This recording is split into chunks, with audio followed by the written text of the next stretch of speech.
अरहंत सिद्ध सुर उपाध्याय साधु सर्व अर्थ के प्रकाशी मांगलिक उपकारी है। तीन को स्वरूप जानी रागते भई जो भक्ति काय को नमाए स्तुति को उच्चारी है। धन्य धन्य तुम्ही से काज सब आज भयो कर जोरी बारंबार वंदना हमारी है। मंगल कल्याण सुख ऐसो हम चाहते ओ मेरी ऐसी दशा जैसी तुम धारी है। ओ मेरी ऐसी दशा जैसी तुम धारी है। So welcome after a gap of 1 week. Today we are going to start with Saptabhangi. So we'll be able to share, Heman? I'll make Sir, you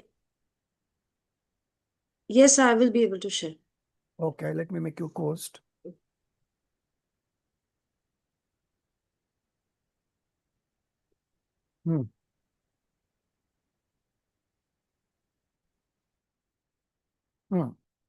So Saptabhangi is another kind of Nai only.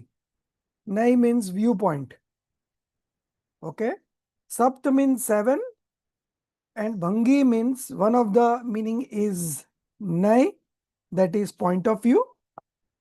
Then another meaning is it's a way of expressing, कथन करने की पद्धति. Third, it's a specific type of presentation. Then fourth, it depicts the nature of reality.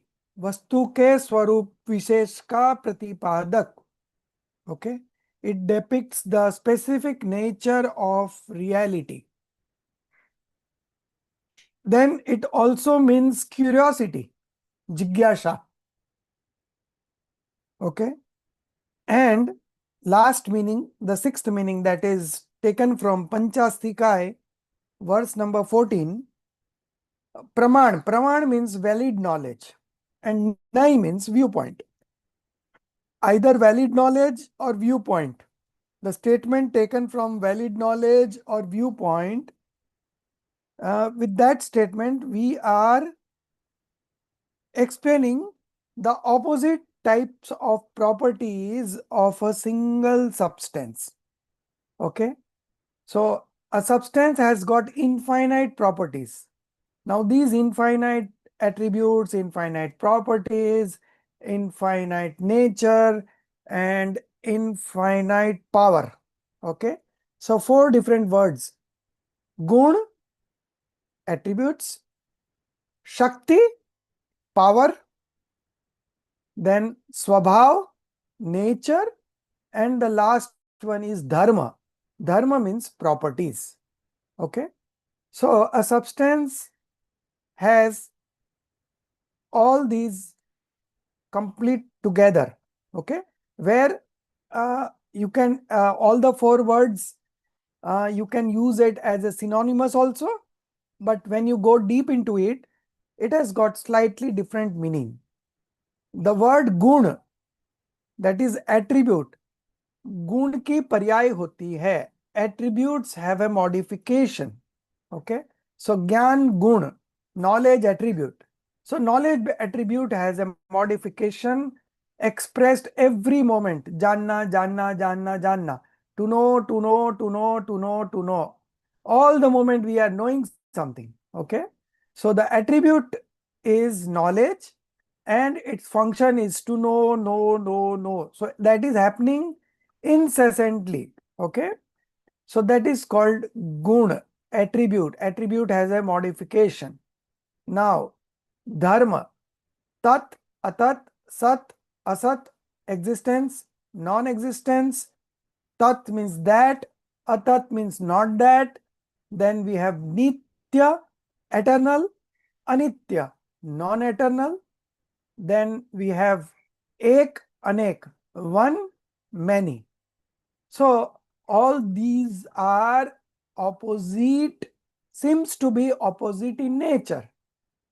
But in reality, they are not opposites because both coexist in the same substance at the same time. Okay, let me give you an example like the substance. The substance is eternal from nischay or dravyarthik nay. Okay, substance point of view, it is eternal. From the modification point of view, it is non-eternal.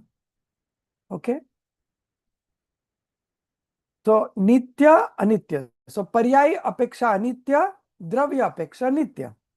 But nitya and anitya dharma coexist in the same substance at the same time. Although it appears to be opposite, but in reality they are not opposite because they are part of the same substance. So how can then be opposite? They all coexist. Okay. So we come to the conclusion that these dharma or the properties are always available in pairs. Okay. They are never single, but they don't have any modification. The attributes have a modification, but attributes are single. But the properties are opposite in nature, seems to be opposite in nature. They always exist in pairs, but they don't have a modification. Now, Shakti. Shakti means power.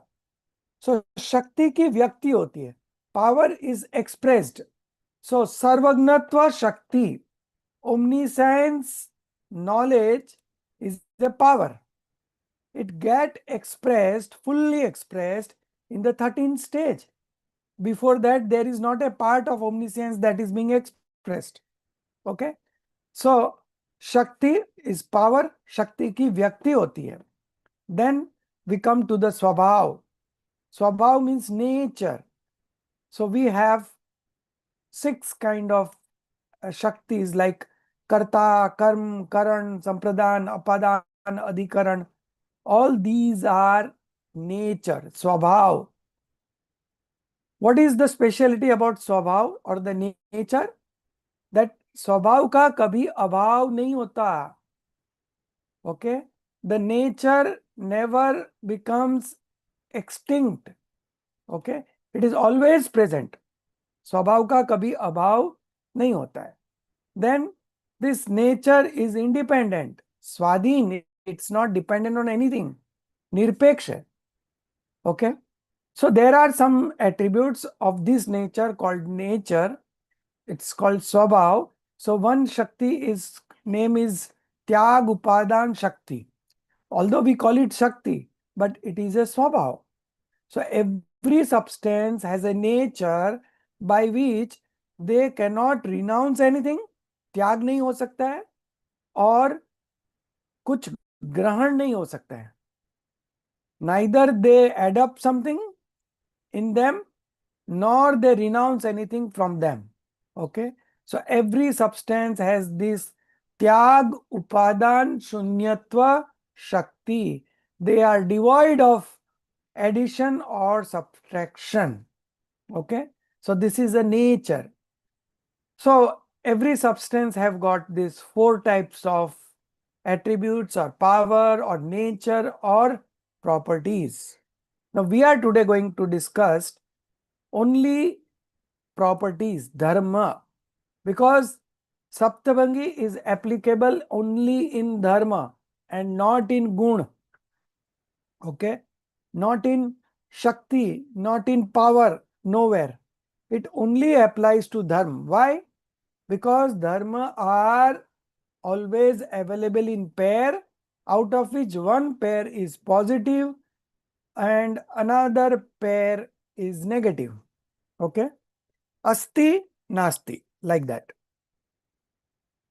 So the dharma always available on pairs, and in that only we can apply this saptabhangi, 7-fold predication. Okay, so if you try to apply this 7-fold predication in a attribute gun, then it will not apply. Okay. So we start with this, we'll read from this the completely, and then we will come back to the textbook, because I taught from the textbook in the other batch on Thursday and I was not happy. It was quite a repetition, and there were very few things to be understood. So this chapter we are going to study from here, and this has been very nicely written by the GU team. Okay. Uh, Introduction. So first we will read the introduction, and Soumya, we begin with you. Yes, sir. The primary focus of discussion in all scriptures revolves around the portrayal of the soul substance. This significant endeavor is achieved through a range of concepts aimed at explaining the unexplainable, enabling the ordinary soul to break free from the cycle of suffering. The concept of sevenfold predication stands as one such topic that explains the nature of the soul from seven distinct perspectives. These sevenfold predicates are unique to Jain philosophy and are not found in other philosophical traditions. Previously, we explored the intricacies of Anekant and Syadvad. The idea of Saptabhangi extends from the same foundation. Brief recap. Every substance has numerous attributes and properties, some of which appear contradicting each other. This complex nature of a substance is known as anekant. The technique used to portray the anekant nature is Syadvad. Syadvad captures partial reality by presenting one-sided viewpoints known as points of view, Nay, as well as gives a comprehensive overview of the whole substance, Praman.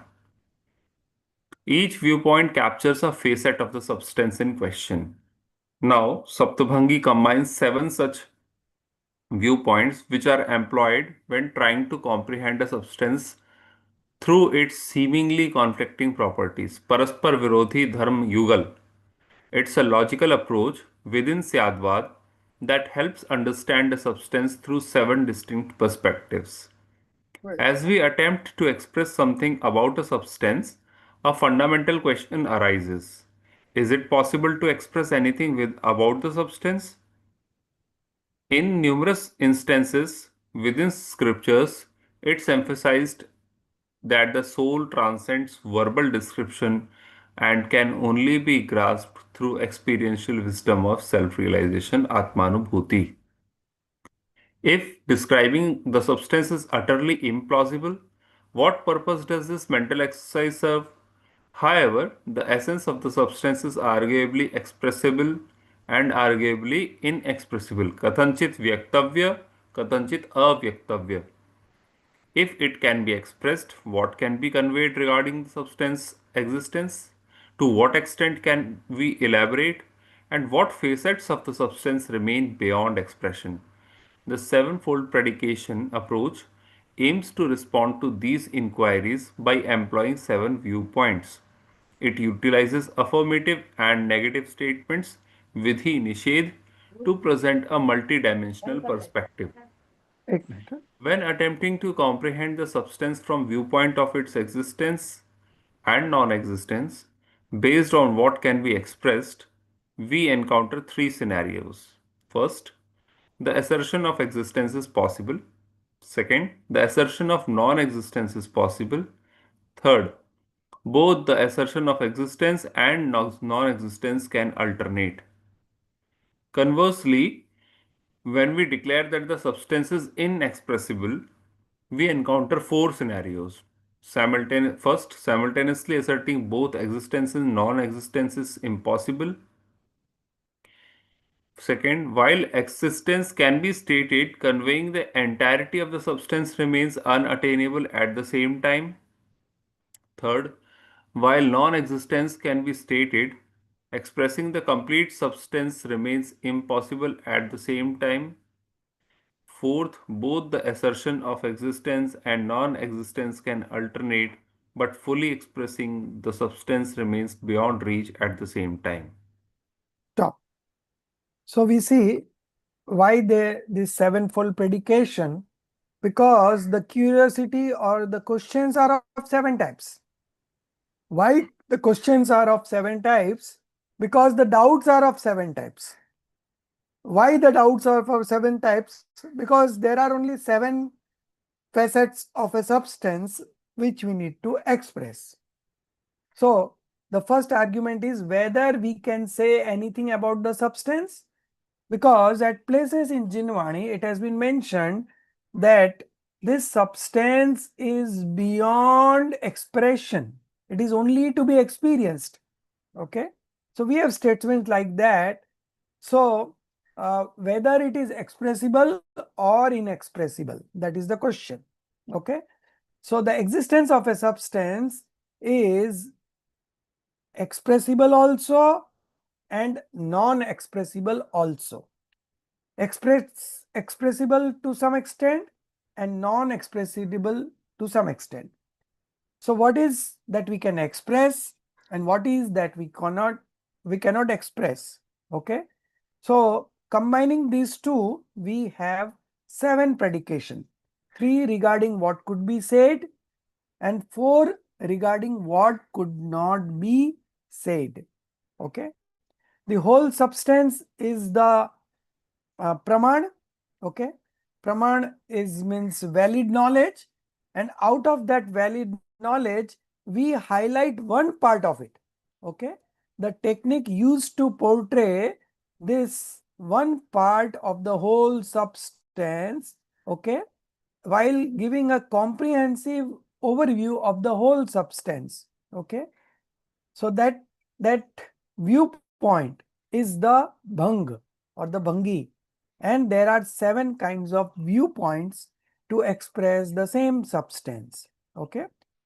Each viewpoint captures a facet of the substance in question. Now, what could be expressed? So the assertion of existence is possible. Okay.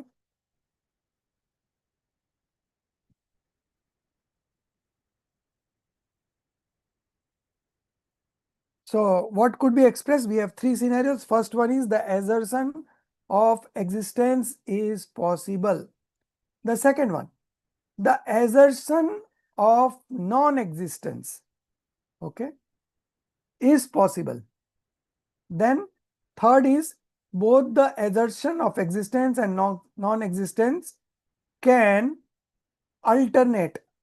Alternate means they cannot be expressed simultaneously, but one by one they could be expressed. Okay. Because when I'm talking and on when I'm talking about the existence of a particular thing, simultaneously I cannot talk about the non-existence, because speech has got limitation. Okay. But both the property of existence and property of non-existence coexist in the same substance at the same time. But while expressing, we can express one at a time. So both the assertion of existence and non-existence can be expressed alternatively, one at a time. Okay. Then we come to the another 4, where we declare that the substance is inexpressible. Okay. So when we declare that the substance is inexpressible, we encounter 4 scenarios. Simultaneously asserting both existence and non-existence is impossible. Okay. Again, why?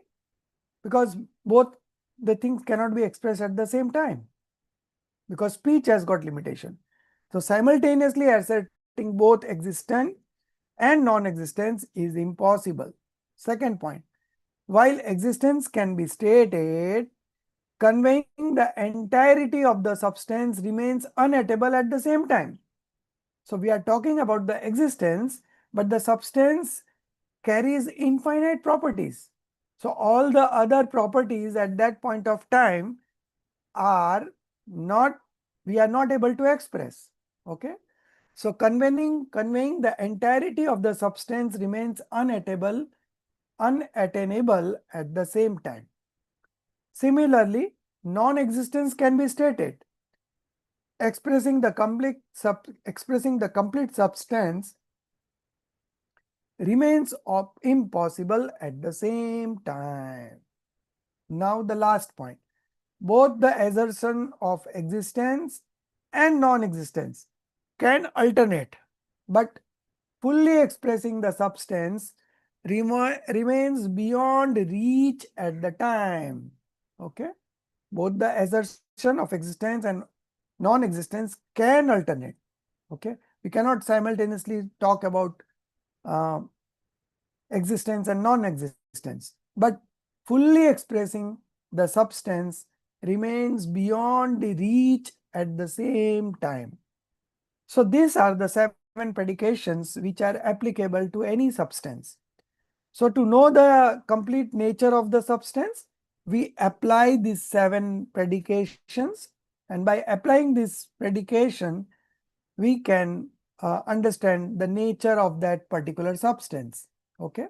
So our purpose of knowing that substance in the correct sense is being served when we apply this 7 predication. It also could be expressed by other viewpoints like Nischay Vyavhar, Dravyarthik Nay, Paryarthik Nay. Then we have some 7 nays from Tatvat Sutra, Negam Nay, and all. So there are different ways of expressing the same substance, and this is one of the ways. Now start again reading. Next page, page number 3. Yeah. So from here, Gia, you read. Do you have any questions, Himali? Yes, sir. Thank you. So, I just wanted to ask you, why? So, what is the application of studying this? I mean, I'm finding it difficult to understand. Sorry. Yeah. So it's a bit difficult. I The do same question. Why do we agree. need to study? Why can't it be simple? So from tomorrow, I'm starting a course which is going to be very simple. You know.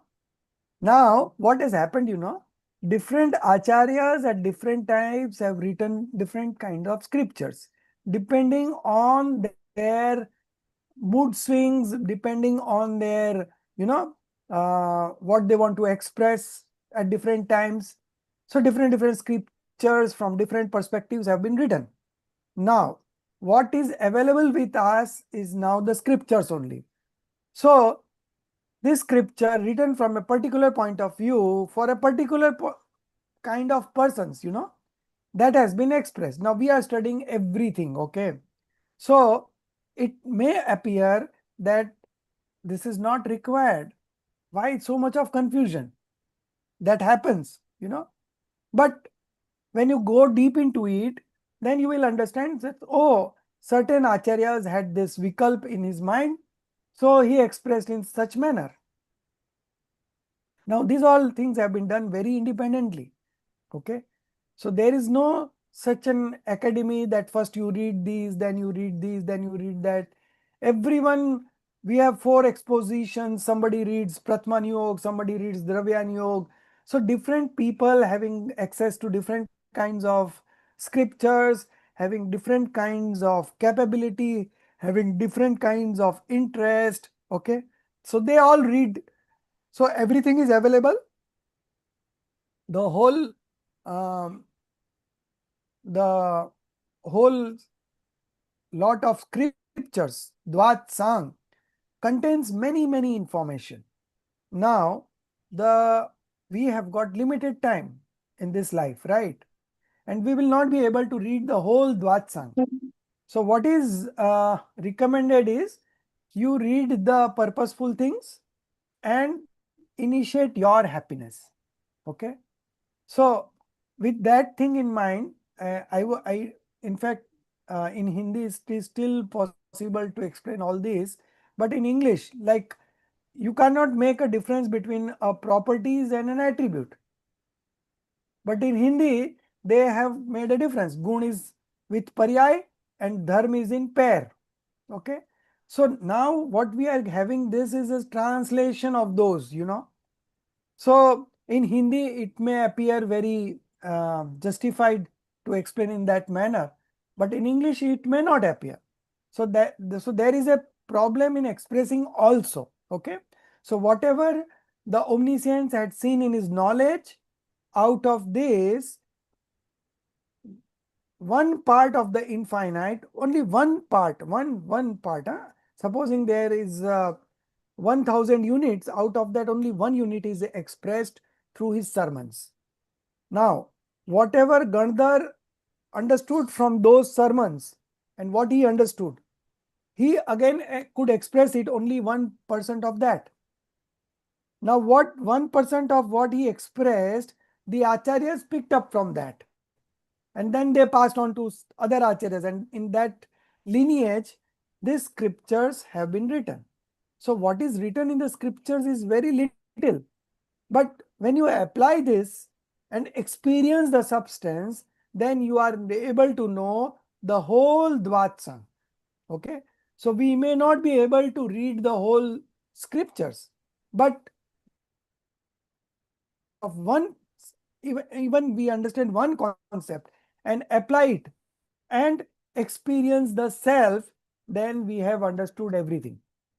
And even if we understand, we have enough of knowledge, but if we are not able to experience ourselves, self realization, then everything is immaterial. Okay. So this is one of the principles. So as we have learned about 8 nays, 4 व्यवहार नहीं and 4 निश्चय नहीं. Okay. Real point of view and conventional point of view. So this is again a kind of point of view. This is for advanced for advanced uh, scholars who have gone very deep into it. For them, this is the subject wherein the acharya have again tried to make an attempt to make you understand or realize the substance by this method. Okay. So they have come up with these 7-fold predications where they express the same substance. So what could be expressed in terms of words? They have found 3 scenarios. What could not be expressed? They have found 4 scenarios. Now, if we understand these 7 scenarios, we will have a very clear understanding of the substance. Okay. And when we have a clear understanding of the substance, then only we are able to realize it. Okay. So ignorance is there because we don't understand the substance as they are. Now, to remove that ignorance, acharyas have used different techniques, and one of these technique is this one.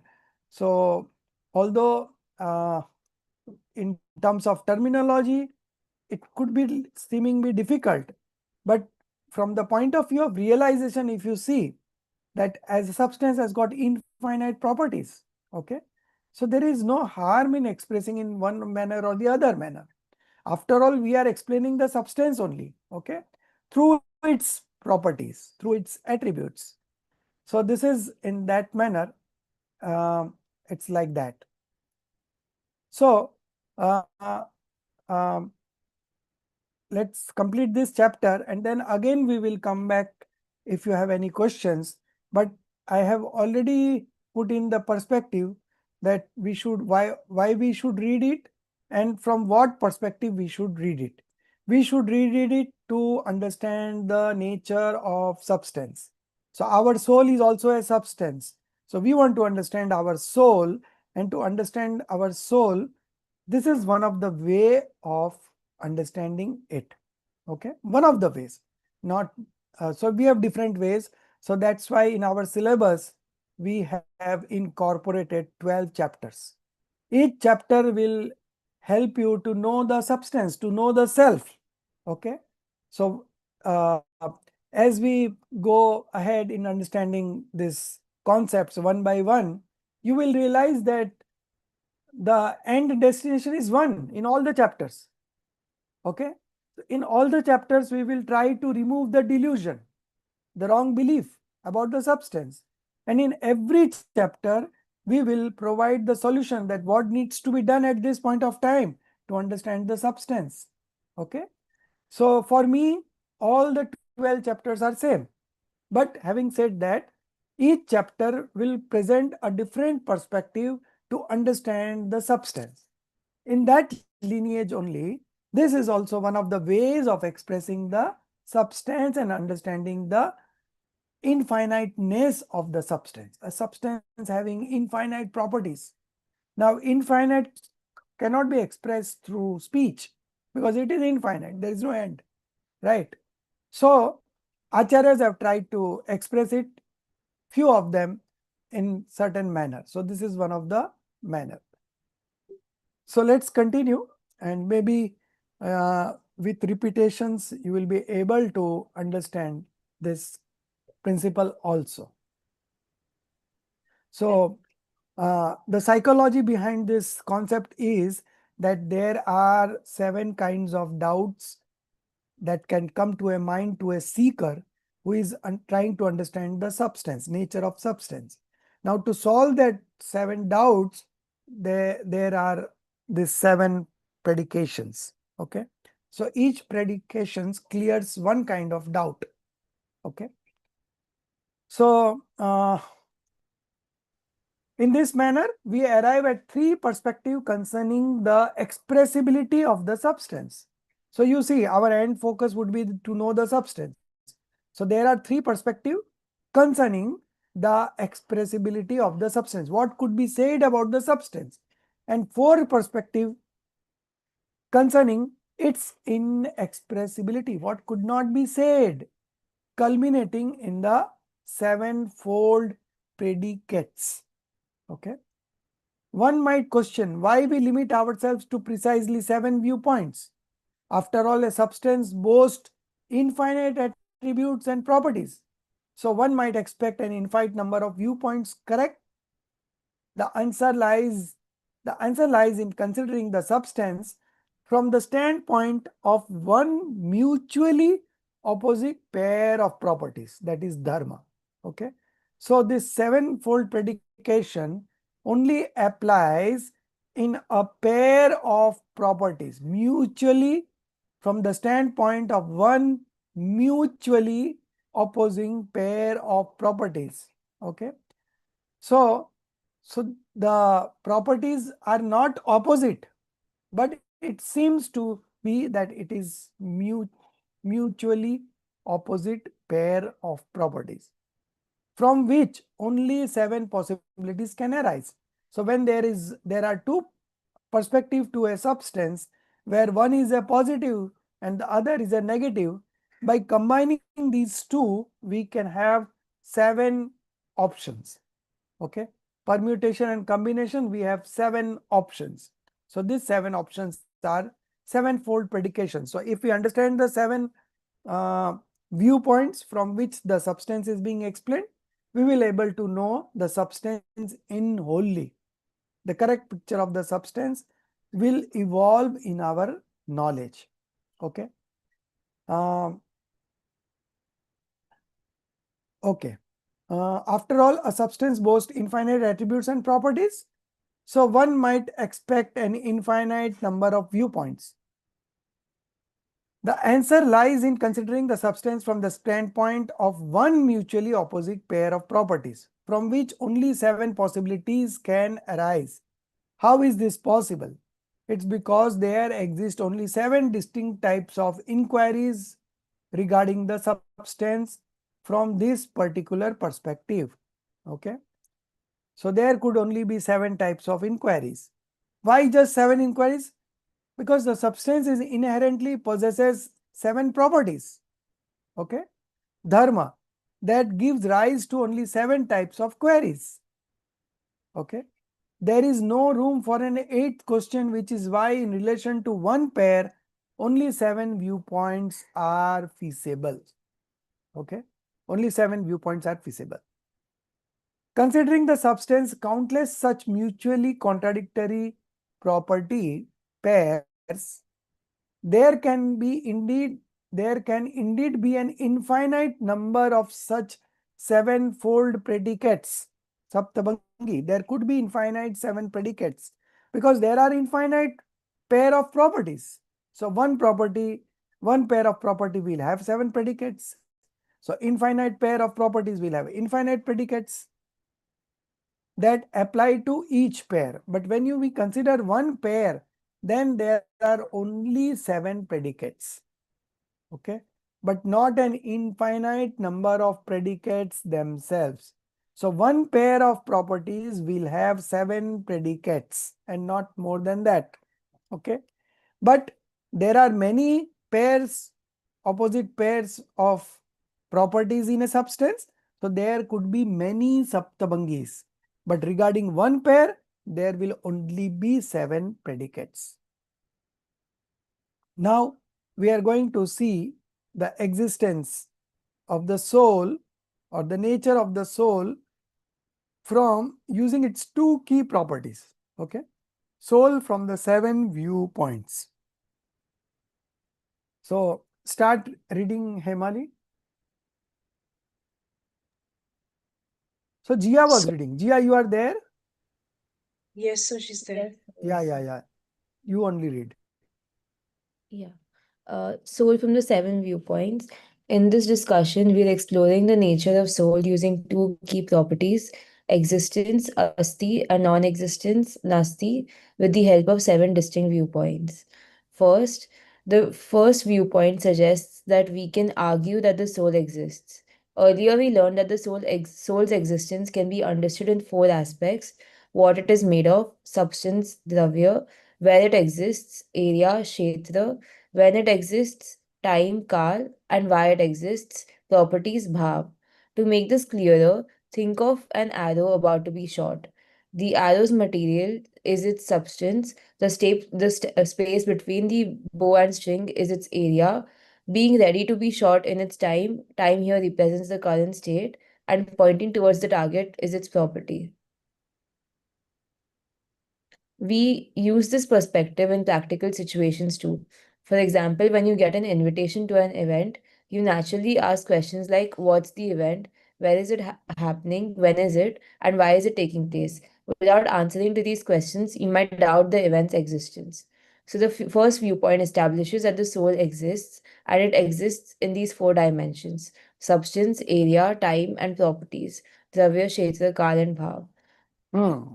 Yeah. So first thing is that if there is an existence of anything, why we are proving the existence in the first place? Because if the substance doesn't exist, then there is no meaning of discussion. We don't discuss anything which is imaginary. Okay, but the substance do exist, and since it exists, we want to know that substance. So from the existence point of view, a substance have 4 dimensions to it: dravya, kshetra, kal, bhav. Substance, area, time, and property. Okay, so these 4 dimensions exist of each and every substance. You want to know the substance, you can understand the substance from three ways. The first way is to understand the substance from substance, attributes, and modification, dravya gun paryay. The second is utpad vyay dravya, evolution, extinction, and permanence. This is another way of knowing the substance. And the third way is this one: dravya, kshetra, kal, bhav. So if we apply these three, we will have a correct picture of the substance. And when you know the substance clearly, then you are able to decide or take a call or decide about it, a correct decision. Okay. So this is being discussed here, that existence could be discussed from 4 dimensions: the substance, the area, the time, and the bhav is the properties. Okay. Second point. Yes. Uh, Continue, Jia. Second point. Yeah.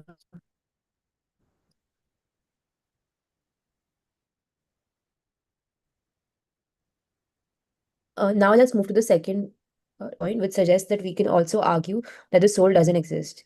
It doesn't exist in anything external in other substances, areas, times, or properties. Pardravya, Kshetra, Kal, and Bhav. For example, if we think about that event we mentioned earlier, if it's a wedding, it's not a birthday party. It only happens at one specific place and time. So when we say something exists in these four dimensions, it also means it doesn't exist in all other substances, areas, times, or properties. This shows that even though existence and non existence seem opposite, they actually go hand in hand. When we talk about one, we inevitably talk about the other. Now, let's use this viewpoint for the deeper understanding to practice the science of differentiation. I am the pure soul and I exist within myself, Swadravya, which includes all my attributes and modifications. I'm present only within my own space point, Pradesh, Swakshetra, not within my physical body. My current state is my Swakal, and how I show up in my various attributes is my property, Swabhav. I don't exist in the body because of non existence. Nastitva Dharma. Much of my stress and tension comes from trying to control things outside my own space. I work hard to shape my body and gather possessions for its comfort. I have conflicts with family members because they don't act how I want them to. But when I understand that these external things are beyond my control, Parsavya Kshetra Kal Bhav, my stress decreases. It is like how the Indian Prime Minister doesn't worry about unemployment in the USA because it's not in his control. Similarly, the body and all worldly things are external and beyond my control, so I shouldn't worry about them. I realize that I can't control anything outside my existence. These external things work according to their own modifications, and this reduces my passions towards them. I stop seeing them as either good or bad, which leads to detachment, vitrakta, and the path to self realization. I understand that my happiness and knowledge can only come from within myself. So I stop seeking happiness from external things. Everything becomes clear in my mind, and I let go of delusions about owning, doing, and enjoying things outside. Ekatva, mamatva, kartritva, bhuktutva. For instance, thinking of an old lady searching for a lost needle in the dark. Her son tells her to look under a streetlight on the road. Will she find the needle there? No, because the needle isn't there. In the same way, my happiness isn't in external things. So looking for it there is pointless. These two concepts, existence, astitva, and non existence, nastitva, helps us understand the essence of all spiritual teachings. You might wonder why we need the other five viewpoints when we already have existence and non existence. Aren't these two enough? Well, just as the soul has existence and non existence as its core qualities, it also has five more: existence, non existence, simultaneously, asti, nasti, inexpressible at the same time, avyaktavya, exists and is inexpressible at the same time, asti avyakta, Avyaktavya does not exist and is inexpressible at the same time. Nasti Avyaktavya and exists and does not exist simultaneously while being inexpressible at the same time. Asti Nasti Avyaktavya. These five viewpoints help us understand these different qualities of the soul, each serving a unique purpose alongside existence and non existence. Hmm. So we have covered two viewpoints. First one was about the existence, and second one was about the non-existence. So if a substance exists from one viewpoint, simultaneously there is another property in the same substance which says that it doesn't exist from another viewpoint. Okay, asti nasti. तो अस्तित्व स्वद्रव्य क्षेत्र काल भाव, स्वद्रव्य क्षेत्र काल भाव की अपेक्षा अस्ति, पर द्रव्य क्षेत्र काल भाव की अपेक्षा नास्ति. So my soul exists in myself. My soul doesn't exist in your soul. My soul does not exist in my body. My soul does not exist in my association.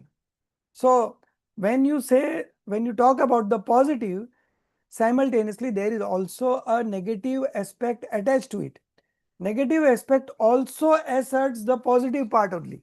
Okay, so if I am existing from Swadravya Shakra Kalbhav, I am not existing from the par dravya, kshetra, kal, bhav. Okay. So this way, there are two main viewpoints.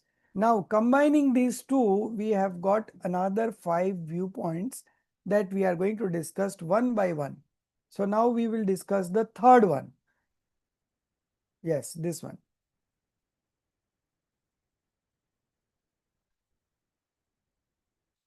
So, Himali, you read now. Third and fourth.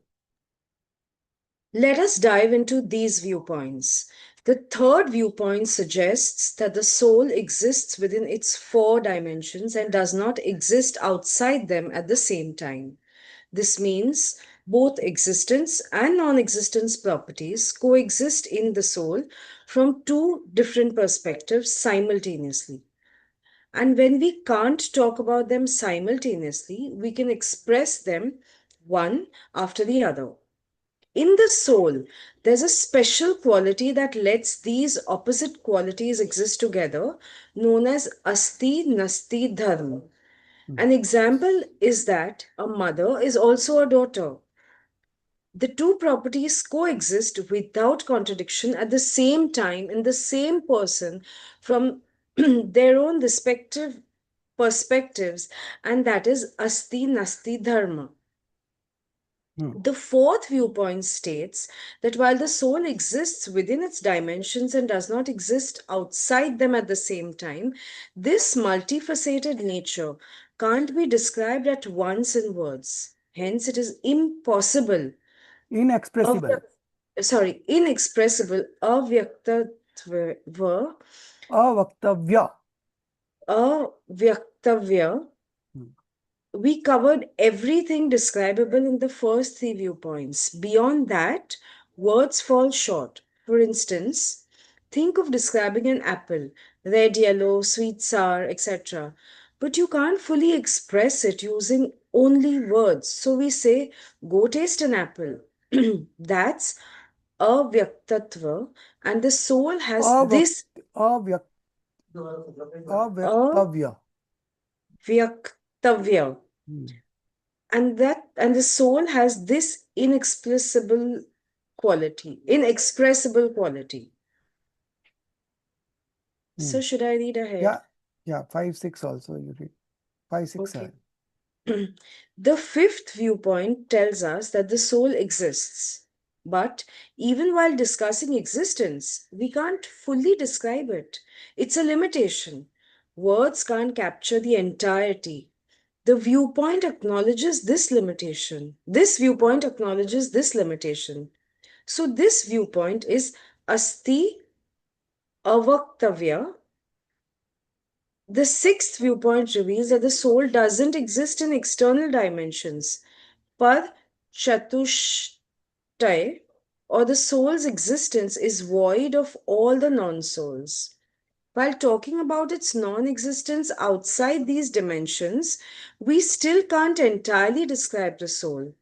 This viewpoint acknowledges this limitation. So, this viewpoint is Nasti Avaktavya. The seventh viewpoint states that the soul both exists and doesn't exist at the same time from the respective perspectives. But even discussing this in sequence can't fully capture the soul's essence. This view blends Asti, Nasti, Avaktavya, all three together, and hence it is called Asti, Nasti, Avaktatva. Together, So first one was Asti, second one was Nasti, the third one was Asti Nasti. Okay. The fourth one was Avaktavya. The fifth one was Asti Avaktavya, Nasti Avaktavya. So non-existence could be explained, but simultaneously we cannot express the whole substance. So again, the whole substance remains Avaktavya. Okay. So Asti Avaktavya, Nasti Avaktavya, and the last one is all three together, Asti Nasti Avaktavya. So the seventh viewpoint states that the soul both exists and doesn't exist at the same time from the respective perspectives. Okay, respective perspective is Important. Without perspective, we cannot make a statement. But even discussing this in the sequence can't fully capture the soul's essence. Okay. So this viewpoint blends asti, nasti, and avaktavya. All three together, and hence is called asti, nasti, avaktavya. Now, together these 7 viewpoints make up the sevenfold predication Saptabhangi. This viewpoint can be applied to various properties.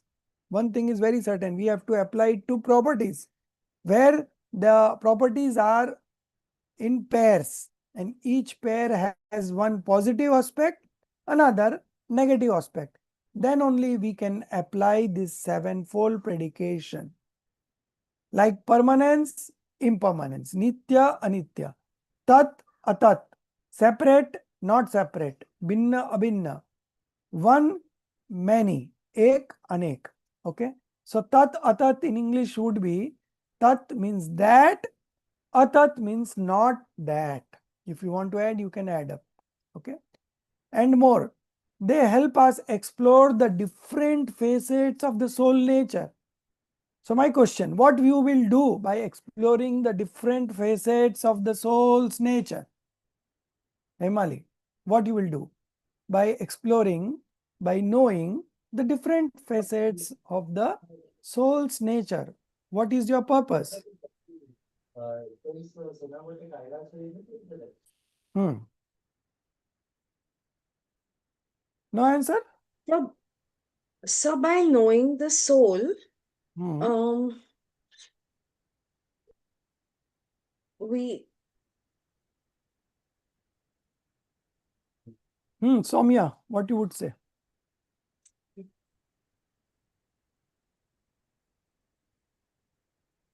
Why we want to explore the different facets of the soul's nature? Sir, from different viewpoints, To know the we will. soul, to experience the soul, right? Hmm. We want to know the soul, we want to experience the soul, but just saying repeatedly that I want to know the soul, I want to know the soul, I won't know. So I am exploring the different facets. Okay. So soul Yes, sir. is existing from one perspective. It does not exist in others. Okay. So that is another aspect or perspective. Then it has got this property of existence and non-existence simultaneously, but both could not be, but both can be expressed one by one, not together, right? Then there is some properties which could not be expressed, avaktavya. Then existence is there and it is uh, existence and uh, avaktavya. Okay. Non-existence and avaktavya. And then last one is existence, non-existence and avaktavya. So this way we are knowing the soul from 7 predications, and by putting these 7 facets in one place, when you have knowledge of the 7 facets completely, then you are able to know the substance completely. And once you know it in the correct manner as it is, you will be able to realize it, right? So this is the idea. Now, So, may I say hmm, something? So, when was this written? Years and years ago, no? Saptabhangi, So, I think it's written in Pravachan Sarji. In Pravachan Sarji, Acharya Amrit Chandra Dev had written a commentary. Okay. And in that commentary at the end, they have written 47 nays. And out of these 47 nays, nay numbers 3 to 9 are the 7 nays. Saptabhangi. so, but Amartya Sen called this his own and he has won a Nobel Prize for this. He's the one who said the same thing that, the same lady is a mother and daughter. It is there in my first, or I didn't know about this, but it is there in my first or second assignment also. Uh, and all of these things, sir, he has said and he has won a Nobel Prize about 18 years ago or so. But actually, this is But all this there existed in in the our, scriptures. You see, yeah. this existed in the scripture. Okay. Now, who are reading these scriptures? And even if you read it, you will not be able to understand, right? But it may happen that he may not have read this one, but some things at the end of the day, you are expressing something about the substance. So you also can explore and know that substance in that manner. I can also know the same substance in that manner, right? I can have same thought as you have, right? So there is nothing wrong in it. But having said that, it is unlikely that he has come across these scriptures of Jainism and he would have explored. Generally speaking, if anyone explores and he is able to know something from that scriptures, usually people do relate, give references, that it has been mentioned here, it's like that. But so he may have independently observed this and related to it. So this example of mother, daughter, wife, sister, all exist simultaneously. But when you say mother, so then it's in relation to the kids. When you say he is a sister, it is in relation to the brother. When you say she is a wife, then it is in relation to the husband. So the perspective changes, but we are expressing the same substance. Okay, and that is how, with all the dimensions put together, we know the character a woman is. Okay, a woman is a sister, a woman is a daughter, a woman is a mother, a woman is a wife, a woman is a grandmother, many things. But the perspective keeps on changing. Okay, so when you know all these dimensions, then you are having a very fair idea about the woman that you want to understand, right? So it's like that. It could be a coincidence. Let's move on. Next page. Types of sevenfold predicates. Yeah. So who will read? Madhuji, you read. So there might be little disturbance because the child is Okay, then you shouting. leave it. Roshni, you read. Yes, sir. Types of sevenfold predicates. There are two types of sevenfold predicates: general or comprehensive, praman saptabhangi, and specific point of view, naya saptabhangi. Comprehensive predicates often employ terms like arguably, syat or kathanchit, but don't specify the viewpoint. They discuss the substance in a general manner and use the word and. For instance, the soul is arguably both permanent and temporary. On the other hand, point of view predicates pinpoint the viewpoint and focus solely on the substance from a very specific property. They highlight one significant perspective, while other viewpoints remain concealed. These predicates use the term only. For example, the soul is permanent only in terms of substance or dravya, and it's temporary only considering its paryay. Continue.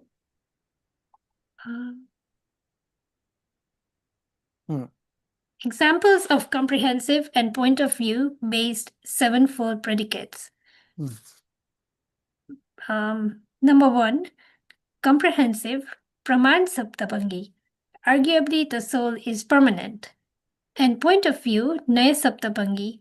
From the point of view of substance, the soul is permanent only. Number two, comprehensive. Arguably, the soul is temporary. And then point of view, from the point of view of the modification, the soul is temporary only. Number three, comprehensive. Arguably, the soul is permanent also and temporary also. Point of view. When we depict sequentially from the point of view of the substance and modification respectively, the soul is permanent and temporary only, respectively. Number four, comprehensive. Arguably, the soul is inexpressible. Point of view. The soul is inexpressible when we try to depict it from the point of view of substance and modification at the same time. Number 5. Comprehensive. Arguably, the soul is permanent and inexpressible.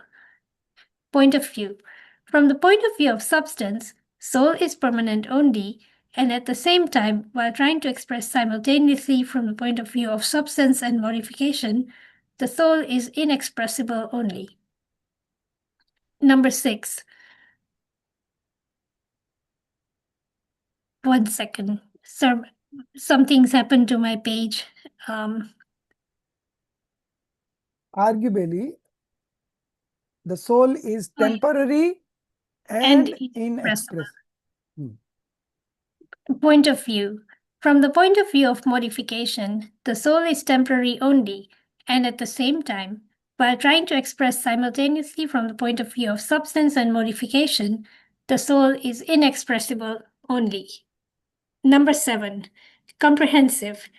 Arguably, the soul is permanent, temporary, and inexpressible. Point of view.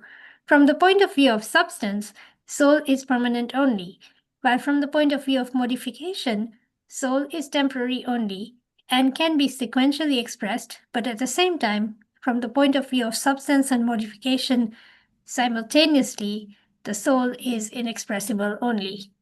So there are two types of Saptabhangi. One is Praman Saptabhangi and the other is Nai Saptabhangi. Praman Saptabhangi is called Comprehensive Valid Knowledge Saptabhangi. Okay. So why these two tools, Praman and Nai? What do we use to know the 7 fundamentals? These two tools, we have only two tools here, Praman and Nai. So there are 3 ways in which you can know a substance. From that, we are using this Praman and Nai. Praman is a comprehensive valid knowledge where you are not highlighting any single part, but the overall whole substance is being highlighted. Okay. So substance, attributes and modification, 3 parts constitutes the substance. Now, from the Praman point of view, you are not highlighting either substance, nor attribute, nor modification. You are knowing all 3 simultaneously. But from the point of view, from Nai, either you can highlight the substance. When you are highlighting the substance, other things are ignored. They are not they are not negated, but they are only ignored. So they do exist at that point of time, but I am not talking about it. I am talking about only the substance. So these are the 2 tools to know the substance. Now, comprehensive Praman Saptabhangi and Nai Saptabhangi, what is the difference? The first difference is the perspective is not explained in Praman Saptabhangi. So we use word Kathanchit or arguably, Syat or Kathanchit. In English it is called arguably. Okay? Arguably, Syat or Kathanchit. But when we talk about the Nai Saptabhangi, we always state the perspective. Okay, we have to state the perspective. If the perspective is explained, okay, particular explained of either substance point of view or modification point of view, then it is a Nai Saptabhangi. And if the perspective is not mentioned, then it's a Praman Saptabhangi. Okay, so this is the first difference. Then the second difference is that we use in Hindi it is called B. Now move to the next page. I think we will also. B is also.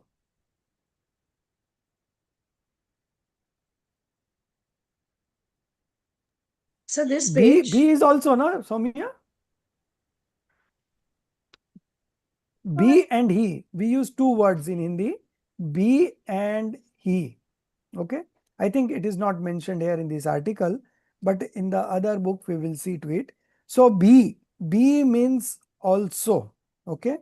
That means the substance has this property, but along with that, there are other properties also. So B is used in that sense. So B is used when we explain the Praman Saptabhangi, comprehensive Saptabhangi. Okay. And he depicts certainty. Okay. Like द्रव्य की अपेक्षा नित्य ही है. So he implies certainty. Okay. So he is used in Nai Saptabhangi. We will get the word in English from the other scriptures. Okay. Then what is the third difference? So the third difference is in Praman Saptabhangi, through one property, we are explaining the whole substance through one property. And in Nai Saptabhangi, we are highlighting one property and the other properties are ignored. Okay. But in Praman Saptabhangi, we don't ignore anything. Only thing is that through one property, we highlight the whole substance. Okay. So these are the three basic differences that exist between a Praman Saptabhangi and Nai Saptabhangi. Which Saptabhangi we should use at what time? It depends on the situation. Now, supposing you want to realize your soul, then you have to apply the Nai Saptabhangi. Okay. But you have realized the soul. Now you are just navigating. Okay. Then you might be applying Praman Saptabhangi. Okay. So both have a application. Sometimes we use Nai Saptabhangi. When we want to realize ourselves, we will always use the Nai Saptabhangi, because Nai only highlights one part and it ignores the other part. Okay. So when we want to highlight a particular part, we use Nai Saptabhangi. And when we want to highlight the overall thing, then we use the Praman Saptabhangi. Okay. So in this way, we keep on changing from Praman to Nai and Nai to Praman, depending on what is our perspective, what is our object, what is our eligibility at the moment. So this keeps on changing. Nevertheless, both Praman and Nai are the tools to know a substance. Okay. Now, we will continue this in the next page, then finish this article and then move to the other textbook. Yeah. So there is a false Saptabhangi also. When the depiction is done falsely, okay, it leads to Durnai Saptabhangi. So when Nai Saptabhangi is depicted falsely, it will be Durnai Saptabhangi. And when the Praman Saptabhangi is depicted falsely, it will be Dushpraman Saptabhangi. These are false depictions. These are false depictions and leads to delusion. When we do not specify the perspective and use the term only, it becomes Durnai Saptabhangi. If we do not use the term arguably, Syat or Kathanchit, and assert only one aspect, it becomes Dushpraman Saptabhangi. The soul is permanent only, Durnai Saptabhangi. The soul is permanent, then it is Dushpraman Saptabhangi. These are the examples. Next page, I think we have finished. Purpose and takeaway.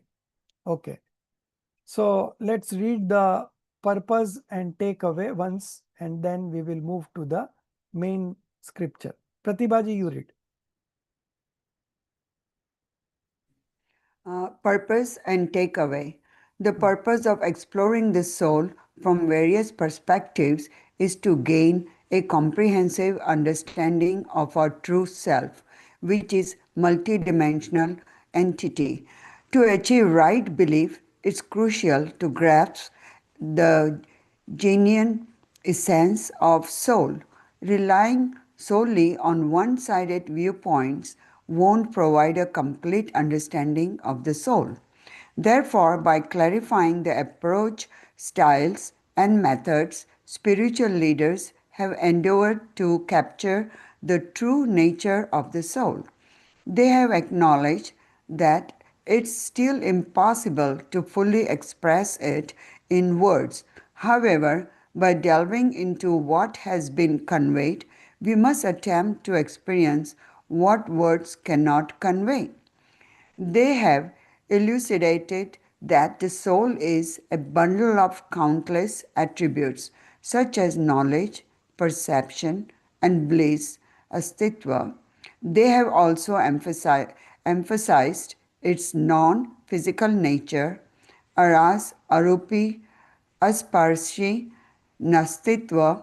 They have conveyed that true knowledge originates from the soul itself, not from external objects, asti, nasti of knowledge. Yet, beyond these aspects lies a realm that defies expression, avyaktya. As a seeker, your task is to encounter the unspoken, the inexpressible through the wisdom that has been shared. This journey of introspection is deeply personal. No teacher or guru can take you through it. You alone possess the boundless potential to fully comprehend your true self. May you embark on this journey towards self enlightenment and find solace in your eternal nature. So finished. So come again. The last one was very good. I think we could connect it.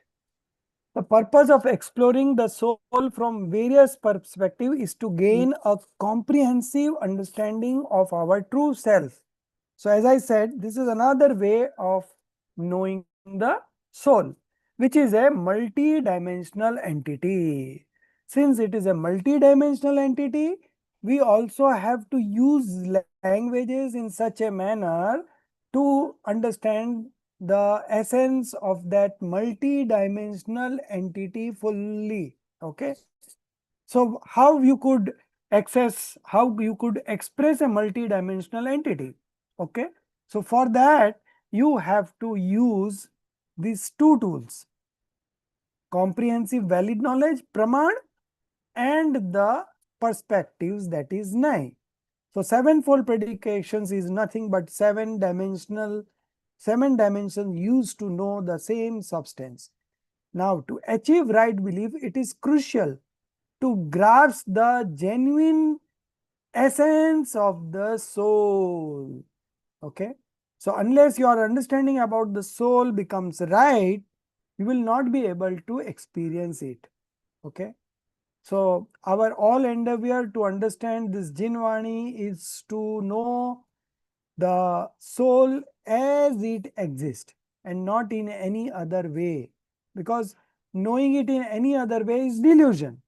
Now to eradicate this delusion, we have to understand the soul in the manner in which it is.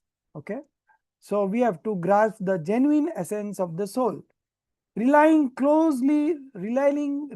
solely on one-sided viewpoints won't provide a complete understanding of the soul. Therefore, by clarifying the approach styles and methods, spiritual leaders have endeavored to capture the true nature of the soul. Okay. They have acknowledged that it is still impossible to fully express it in words. So it's very difficult to express the nature of the soul in words. So there are some words that we could have expressed, and there are something that is unexpressed. I'll give you an example. There was a pond, and from the pond, one part of the trunk was visible. Okay. Now, who will say that this is elephant? One who already know the nature of the elephant, just by seeing the one part of the trunk, that fellow can say that the elephant is there in the pond. Okay. So, to know the soul, since it is a multidimensional entity, So we are knowing each dimensions at a time, so that combining all these dimensions, we can have a clear picture of the entity that is substance. Okay. Therefore, by clearing the approach, styles, and methods, spiritual leaders have endeavored to capture the true nature of the soul. They have acknowledged that it is still impossible to fully express it in words. However, by delving into what has been conveyed, we must attempt to experience what words cannot convey. So something has been expressed in terms of words. Now you delve deep into those what has been conveyed, and you will able to know what words cannot convey. You can go beyond the words and realize the soul. Okay. They have elucidated that the soul is a bundle of countless attributes. Okay. For each attributes, or you can say for each properties, they have applied this saptabhangi. Okay. In each pair of opposite properties. Last paragraph and the conclusion. As a seeker, your task is to encounter the unspoken, the unexpressible through the wisdom that has been shared. Okay. So something has been shared, and through that you have to understand the unspoken, the inexpressible. This journey of introspection is deeply personal. Okay. No teacher or guru can take you through it. Okay. We can have guidances, but you have to walk on that path and explore yourself. You alone possesses the boundless potential to fully comprehend your true self. Okay. So this is the purpose. Now we will read the from the scriptures that has been recommended to us, and that already you have in physical form. Now we will read from there. Some of the portions we will read and some we will skip. Okay. But more or less you will be able to understand. Okay. So let's page number Saptabhangi. It's after the stories, you know. Yes, page number 61. Oh, sorry, not 61. It's another story.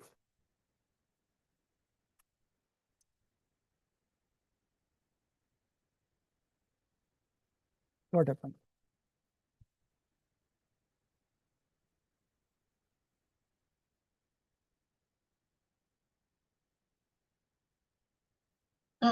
May I know Uh, which?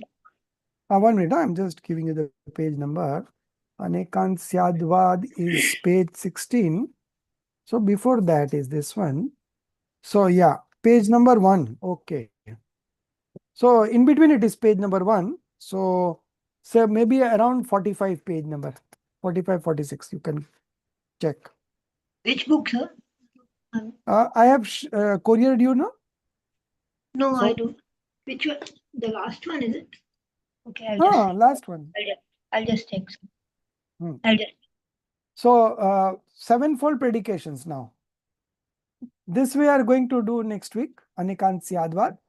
Now we will see the sevenfold predication from the textbook that we have. Another It's one. chapter 6. Chapter 6. But page number is 1, right? Page number is 1. 1. But before that, we have that Kal Chakra, you know, cycle of time. So so that is page up to 45, and then I think around 50 page. Then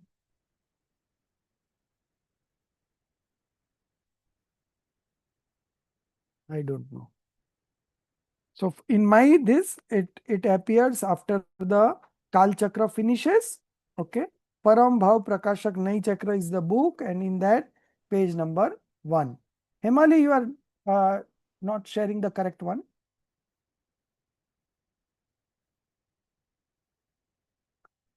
So we all have got physical books. So you can just check the sevenfold predication. Okay. Chapter 6. Yeah. Sir, it's a separate book that you shared, chapter number 6 and chapter number 7. Yes. The name of Yes. the PDF is that. Yeah. But when I couriered, no, I did one spiral binding for all the 4 books, Yes, sir. So in that, it's in the around page number 50. You can just check it out. So chapter 6, sevenfold predications. Emily, this is not to be shared. Then you have to share the other one, which was in the group, sevenfold predication. Otherwise, all have got physical book. We can start the reading. I think you send as a PDF, as PP. Yes, as a PDF, right? Yeah, it's PPN is the title on it. Okay. And that says chapter 6 and 7. Yeah, chapter 6 and 7, right? Nai Chakra, from the book Nai Chakra. So you want me to share it? Yeah. Over here also? Yeah. Okay, sir.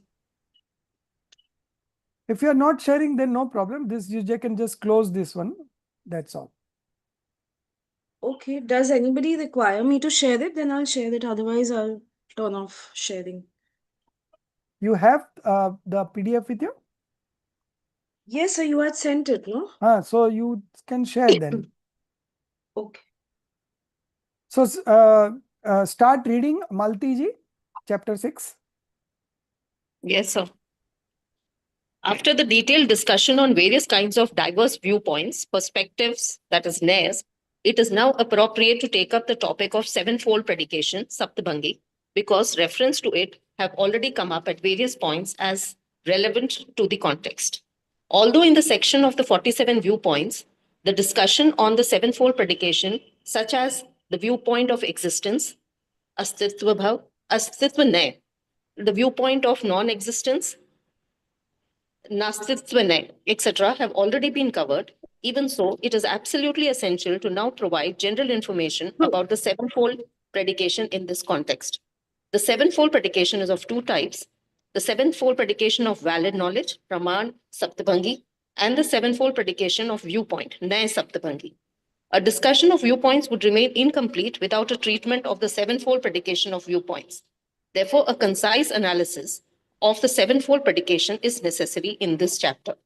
In the context of the exposition on any object, the very first question that arises is its exposition even possible or not? If the exposition of an object through language is not possible at all, then what is the use of engaging in a futile intellectual exercise? It is not unnatural to raise this question because the principal subject of the Janavani, the Lord, Soul, Bhagwan, Atma, has been described at various places as beyond speech, Vachana Agochara, beyond verbal expression, Vachana Anitata, and beyond conceptualization, Vikalpatita. Hence, the fundamental question in the exposition of any substance is whether it is expressible, vaktavya, or inexpressible, avaktavya. Jain scriptures based on expression through relative speech, Syadvad Jinagam, answer this by stating that an entity is, from a certain perspective, expressible and from a certain perspective, inexpressible. Now, if we consider the context of the existence of an entity, then the very first question that arises is whether anything can be said about the existence of the entity or not. If something can be said about it, then what exactly can be said?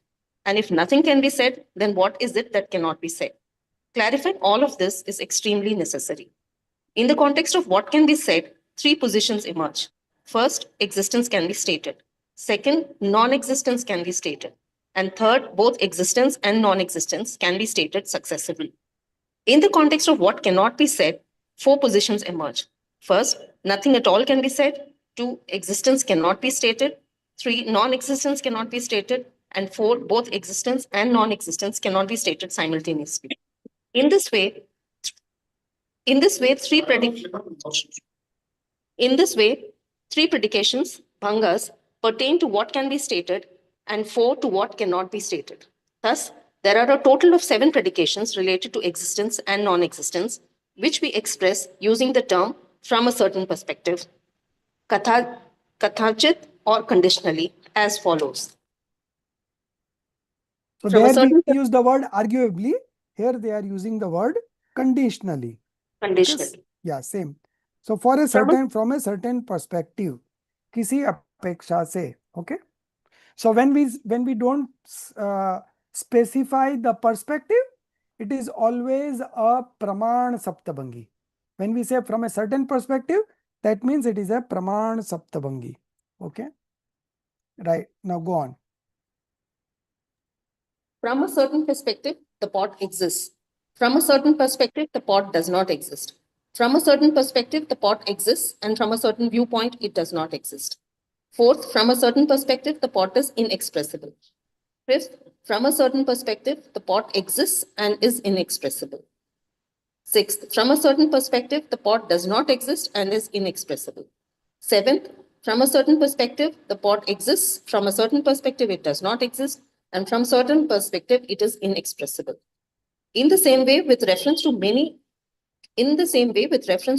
many, eternal, non-eternal, different, non-different, dual, non-dual, etc., 7 predications arise. The collection of these 7 predications is called sevenfold predication. Acharya Kund discusses the 7 predications in Panchastikaya as follows. Under the mandate of conditional predication, a substance from a certain perspective exists, is, does not exist, is not, exists and does not exist, is and is not, inexpressible, exists and is inexpressible, is and is inexpressible, does not exist and is inexpressible, is not and is expressible, and is inexpressible, exists, does not exist and is inexpressible, is not and is inexpressible. In this manner, every substance possesses those 7 predications. Clarifying these 7 predications, Acharya Amrit Chandra writes in the commentary on the same verse. Here, the word syat, from a certain perspective conditionally, has been used in an indeclinable form of kathachit, which negates kathanchit, which negates absolutism and indicates non-absolutism, that is anekant. In this context, when a substance is spoken of from the viewpoint of its own substance, space, time, mode, Swadravya Kshetra Kal Bhav, it exists, Asti. When a substance is spoken of from the viewpoint of another substance, space, time, mode, it does not exist, Nasti. When the substance is spoken of successively from the viewpoint of its own and another substance, space, time, mode, it exists, does not exist, Asti, Nasti. When the substance is spoken of simultaneously from the viewpoint of both its own and another substance, space, time, mode, it is inexpressible, avaktavya. When the substance is spoken of from the viewpoint of its own and simultaneously to both its own and other substance, space, time, mode, it exists and is inexpressible. Asti avaktavya. Too many permutations, combinations. Yes. One second. But if we read 2-3 times, at least you will be able to know it.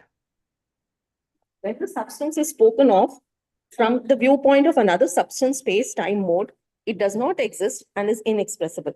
Nasti avaktavya. When the substance is spoken of from the viewpoint of its own, another, and simultaneously to both substance, space, time, modes, it exists, does not exist, and is inexpressible. Asti nasti avaktavya. This is not inappropriate because every entity, vastu, is non-empty or shunya from the perspective of its own nature, is empty, shunya from the perspective of nature of the other, non-empty and empty from the perspective of both its own and others' nature, simultaneously indescribable, avachya, from the perspective of its own and others' nature. By combining these predications, it is non-empty and indescribable, ashunya and avachya, empty and indescribable, shunya and avachya, non-empty, empty and indescribable, ashunya, shunya and avachya. Stop here. So the previous Saptabangi, the previous example just before that.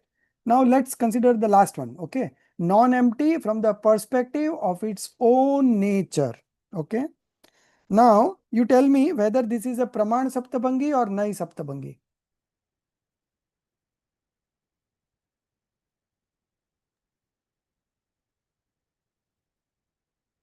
So this is from one perspective. So it's Yeah, ne. but we have two types, right? One is Praman Saptabhangi and the other is Nai Saptabhangi.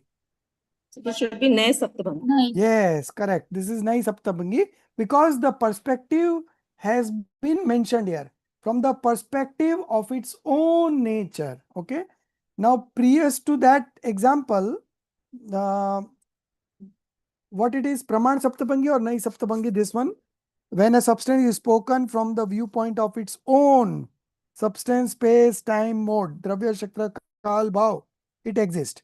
Now, this Saptabhangi is Praman or Nai? It's Praman because it's from point of Praman, view. because it's from. No, it is a Nai Saptabhangi because it is viewpoint is given, no? From the viewpoint of its own substance. It's a own, another, and simultaneously. Everything is there, no? Yeah, but some viewpoint is always there, no? It is being said from a certain perspective of its own substance. Okay. So this is a Nai Saptabhangi. Now you want to see the example of a Praman Saptabhangi? You go further up. Pot. The pot example. Now you tell me whether it is a Praman Saptabhangi or a Nai Saptabhangi. The pot example. From a certain perspective, the pot exists. From a certain perspective, the pot does not exist. So this is a Praman Saptabhangi. Because here, certain perspective, they are not mentioning what perspective, right? From a certain perspective. So when the perspective is not clarified, then it is a Praman Saptabhangi. When the perspective is clarified, now the below one again, if you see, when a substance is spoken from the viewpoint of its own substance, okay? So here the perspective has been clarified. So it is a Nai Saptabhangi. So now you know what is Praman Saptabhangi and what is Nai Saptabhangi. In Praman Saptabhangi, the perspective is there, but it is a certain perspective. The perspective is not specifically mentioned. But in Nai Saptabhangi, the perspective specifically is mentioned. अपेक्षा स्पष्ट कर दी जाती है. ठीक है. प्रमाण में अपेक्षा स्पष्ट न करके उसके स्थान पर स्यात या कथनचित, okay, arguably or conditionally, certain perspective, okay. So that is Praman Saptabhangi. So now we again move ahead. We have seen what is Praman Saptabhangi, what is Nai Saptabhangi. Now, 1 minute. Yeah. So continue from where Malti ji left. Who will continue? Rekha. Sir, my PDF is not opening, sir. But you have got a physical book by courier. Yes, sir. So give me 1 minute. So I Somebody. can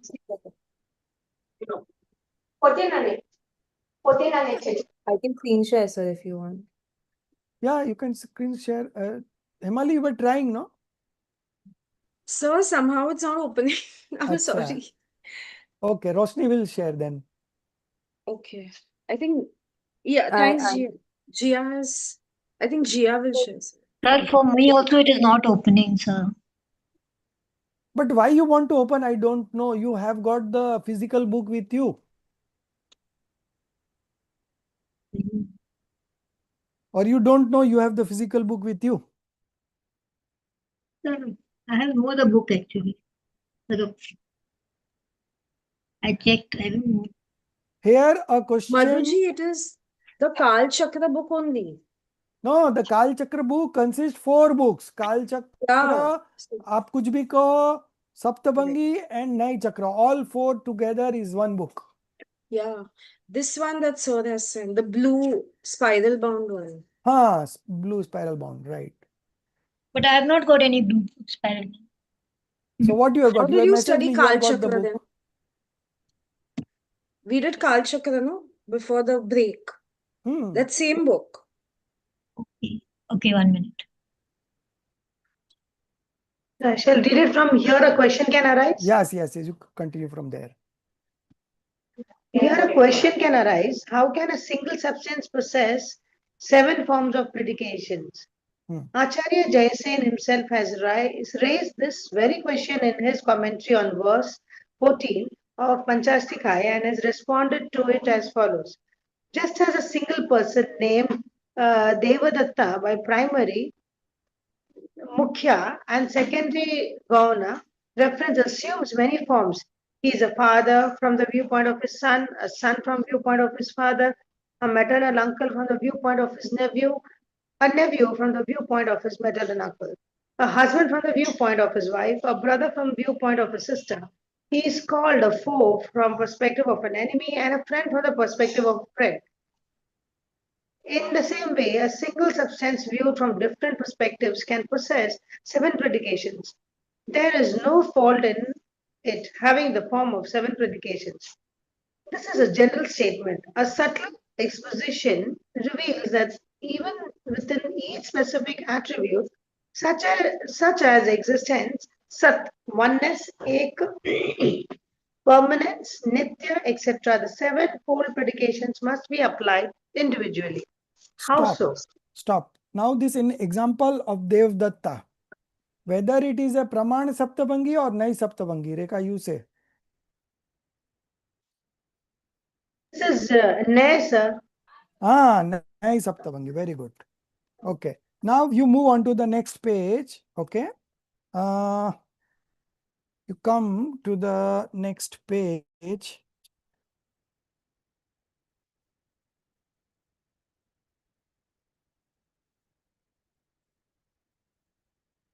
One minute.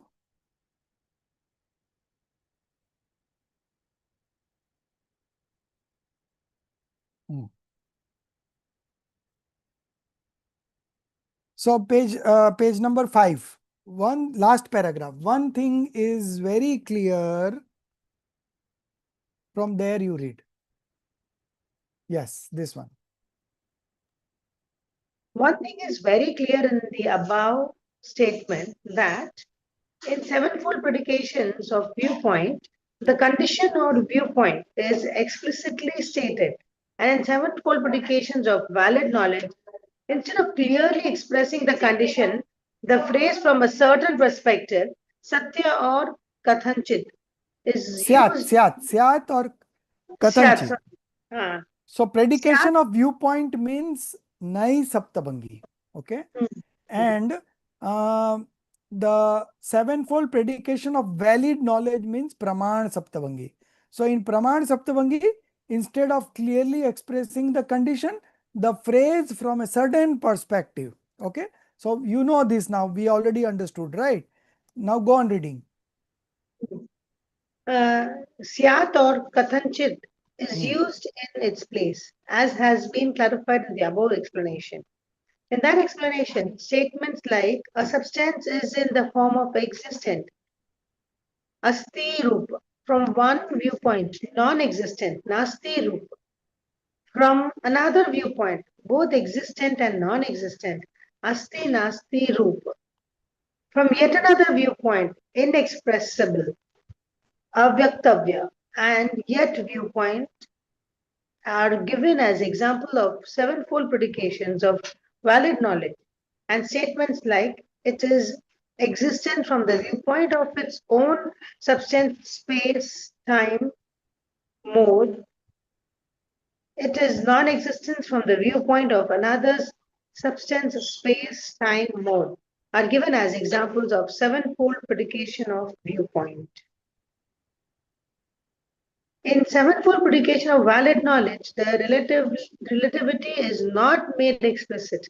It is only indicated by saying from a certain viewpoint. But in sevenfold predication of viewpoint, the relativity is clearly specified. This is the fundamental difference between the two. The second point is that in sevenfold predication of valid knowledge, the word also, he, is used. While in sevenfold predication of viewpoint, the word only, he, is used. So this was, I was relating be and he. Okay. So in sevenfold predication of valid knowledge, that is Praman Saptabangi, the word also is used. So the word also means that apart from what it is being expressed, there are other qualities or attributes in that substance which is been expressed by also word. Okay. And while in sevenfold predications of viewpoint, that is Nai Saptabhangi, the word only. So from that perspective, it is like this only. Okay. There is no other way. Okay. So in the example of an elephant, uh, six blind people, they were exploring one elephant, and somebody touched his leg, and they said, and he said that elephant is like a pillar. Then somebody touched the trunk, and he said that no, it is like what you call uh,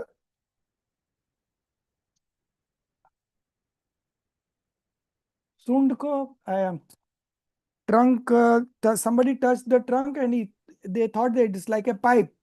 Then somebody touched his ear, and they thought that it is like some soup. In Hindi we call it soup. In English, what do you call? A flap, sir. A flap, a big flap. Flap, right.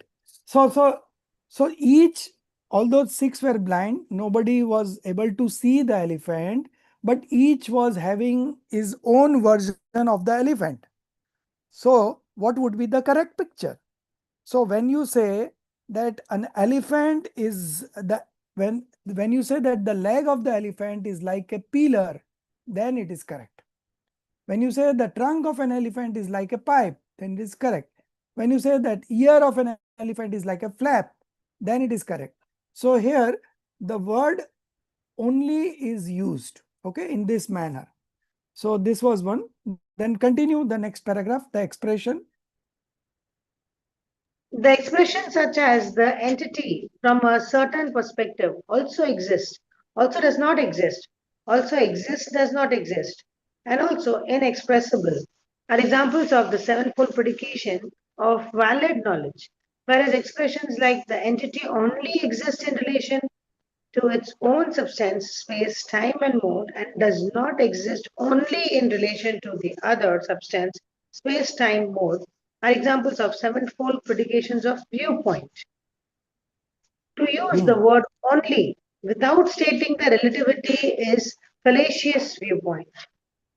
Stop now. Now you come to the next page, Siddhanta Acharya.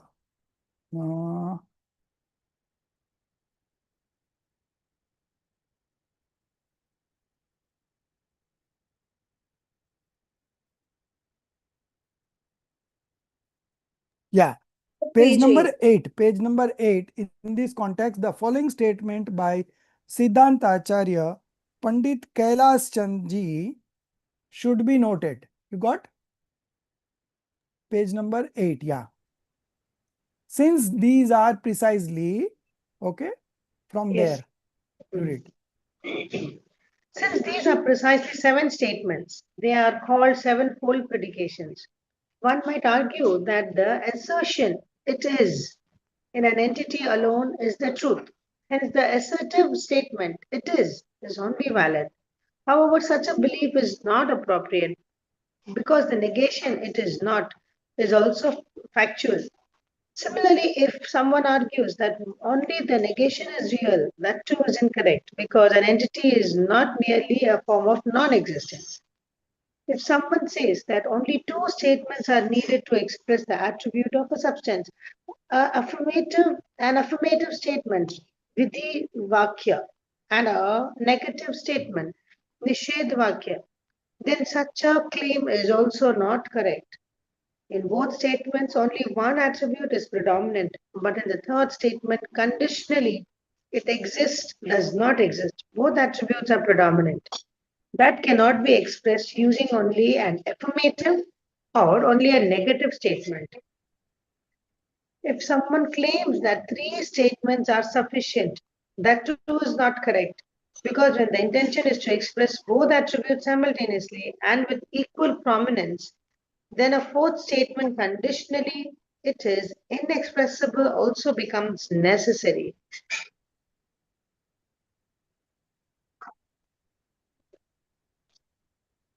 Perhaps, perhaps someone might say that four statements are sufficient. Then such a claim is also not correct because the other three statements, which incorporate affirmation, negation, and inexpressibility as their subject matter, are also necessary. In this way, the seven predications are as follows: affirmative construction, vidhi kalpana; negative construction, nishedh kalpana; successive construction of affirmation and negation; simultaneous construction of affirmation and negation; affirmative construction combined with simultaneous affirmation negation; negative construction combined with simultaneous affirmation negation; and both successive and simultaneous construction of affirmation and negation. The formulation of affirmation and negation, this is contrary, that is contrary to direct perception and other valid means of knowledge, is not called sevenfold predication. Rather, sevenfold predication refers to the formulation that is devoid of opposition to each valid means. Furthermore, sevenfold predication is not formulated on the basis of attributes found in many different entities. It is formulated based on attributes of a single entity. Given that an entity has infinite attributes, ananta dharma, there can also be infinite sevenfold predications for that entity. Since there are only seven types of questions, the predications are also only seven. Therefore, in the characteristic of sevenfold predication, the term depending on the question, prashna vasha, is included. The reason for there being seven types of questions is that there are seven types of inquiry, jignasa, and the reason there are seven types of inquiry is that there are seven types of doubt, sanshaya. And reason for the seven types of doubt is that the attribute of the entity which become the subject of the doubt are themselves of seven kinds. In this connection with the seven predications, the same sentiment is expressed in Saptabangi, Tarangini, as follows. Because there are seven types of questions to be addressed, there are only seven predications. Question: why are there only seven types of questions? Because there are only seven types of inquiries. Question: why are inquiries of only seven types? Answer: because doubts arise in seven forms.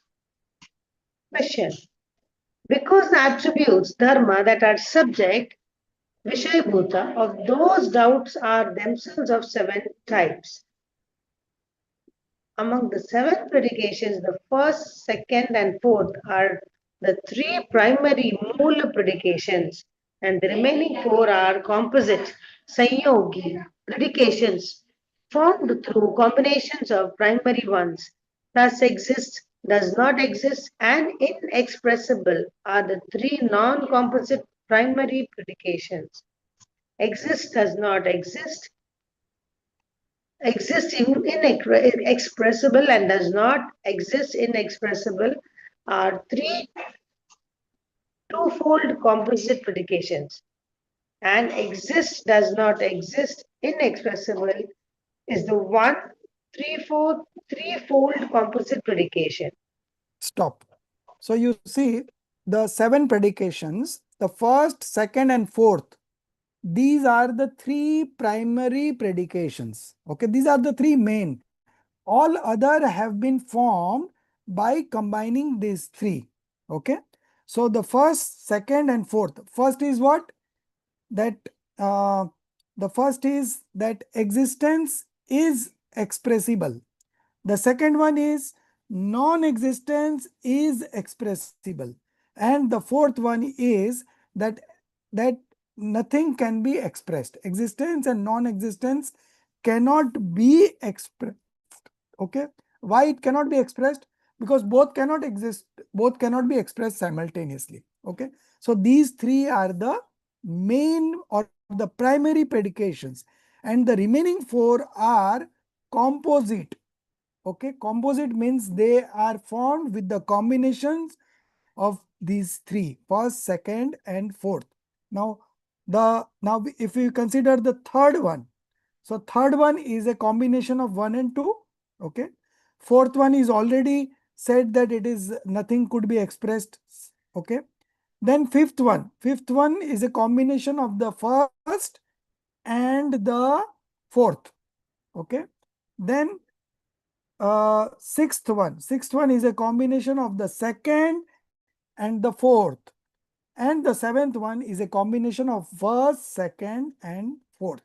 So this is how the permutation and combination of these sevenfold predications has been done. Okay. Now we refer to so Panchadhyayi and all, they have expressed different writers expressing the same kind of things, so that we are skipping. Now we will move on to one question. Uh, hmm. Page number 11.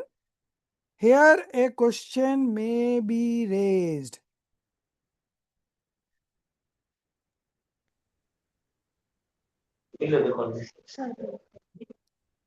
Got page number 11. Here a question may be raised. Okay. So we have only 8 minutes left. So we will be completing in the next class, but let me see how far we can go. Here a question may be raised. The third and subsequent predications arise only due to the intention to speak either sequentially or simultaneously. Okay. So first two are the main, then the third and subsequent prediction only arise due to the intention to speak either sequentially. Sequentially means one after another, or simultaneously. Okay. So sequentially we can still express. Okay. But simultaneously we cannot express. Hence it is not appropriate to regard them as attribute of the entity. So this is the question that they are asking. Only the first and second predication can be considered attributes of the entity. However, upon reflection, this assertion does not seem reasonable. So they are just putting up a question, putting up a doubt and then clarifying. However, upon reflection, deep contemplation, this assertion does not seem reasonable, just as the word pata differs from the phonemes pa and ta. So do the attributes expressed to the third and subsequent predications differ from those expressed through the first and second. So in Hindi it is written like that. जिस प्रकार पकार और टकार की अपेक्षा पद पद भिन्न है. Okay. So pakar, pa from pakar and ta from takar. Both combined we get the word pat. Pat means cloth. Similarly, प्रथम और द्वितीय उसी प्रकार प्रथम और द्वितीय भंगों के द्वारा कहे गए धर्मों की अपेक्षा तृतीय आदि भंगों के द्वारा कहे गए धर्म भिन्न है. Okay. So subsequent predications differ from those expressed through the first and second. Then another question.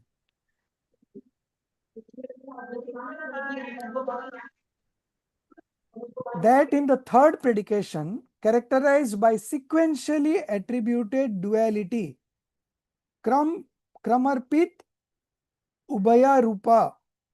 Okay.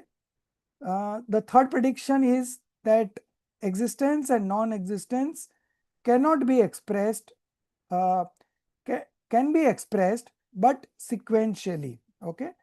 And in the fourth, characterized by simultaneously attributed duality. That means existence and non-existence cannot be expressed simultaneously. That is the fourth one. Okay. There is no real difference since sequential and non-sequential are based on linguistic expression, not on meaning. Therefore, they do not yield the realization of two distinct attributes. But upon analysis, this object too does not hold. because in the third predication, the predominance lies in the dual attribute of existence and non-existence, while in the fourth predication, the predominance lies in the attribute of inexpressibility. So they are talking about the different combinations through which these 7 predications they have arrived at. So in general, first 2 are the main predications, then the fourth one is also considered as a main predications. So we have 3 main primary predication, first, second and fourth. Rest all is a combination of these 3. Okay, so that has been expressed here. Now we will there is still little bit of left here, so that we will cover. We will start the next chapter, Anekant Syadvad. So Anekant Syadvad would be something that